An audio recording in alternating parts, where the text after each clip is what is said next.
অসমত থকা মুছলমান ভাইসকল মোৰ কথাটো কাণ খুলি অলপ শুনক যে গোৱালপাৰা ধুবুৰীত যিটো উচ্ছেদ কাৰ্য চলাই আছে বিজেপি ৰাজনৈতিক দলটোৱে এই উচ্ছেদ কাৰ্যটো জাষ্ট ট্ৰেইলাৰ হে পিকচাৰ আমি বাকী হে মুছলমান সমাজে এতিয়াও পিকচাৰ দেখা বাকী আছে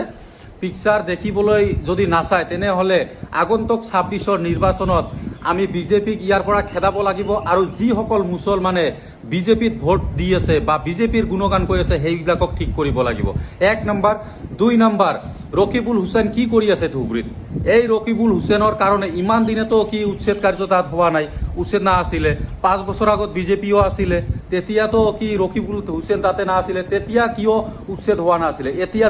ৰকিবুল হুছেইন আহি কিয় উচ্ছেদ হল এই কথাটো মন কৰিবলগীয়া কথা অসমবাসী ৰাইজ সজাগ হওক লগতে মুছলমান একত্ৰীকৰণ নহলে আপোনালোকৰ খাটাং বিপদ আছে অসমত থাকিব নোৱাৰিব ধন্যবাদ হয় ঠিকে শুনিছে এই ভাইজনে যে ক'লে জাষ্ট टेलर है सब पिक्चर तो बाकी है पिक्चर देखाया 2026 में আপোনালোকক অনুৰোধ জনাইছোঁ সকলো জনজাতি মিলি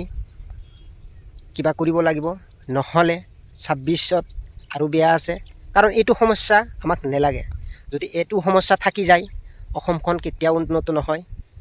অসমখন পিছুৱাই যাব আগুৱাইতো নাযায় তে যিয়ে নহওক আমাৰ বেলেগ কিবা কিবি কৰিব লাগিব সকলো ধৰ্মৰ মানুহে মিলা প্ৰীতি থাকিব লাগিব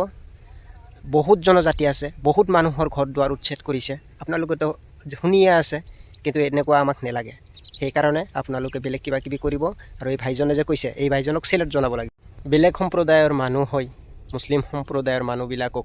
সখিয়াই দিলে তে আপোনালোকে এইটো ভাবিব আৰু এইটোৱে কৰিব জয় আই অসম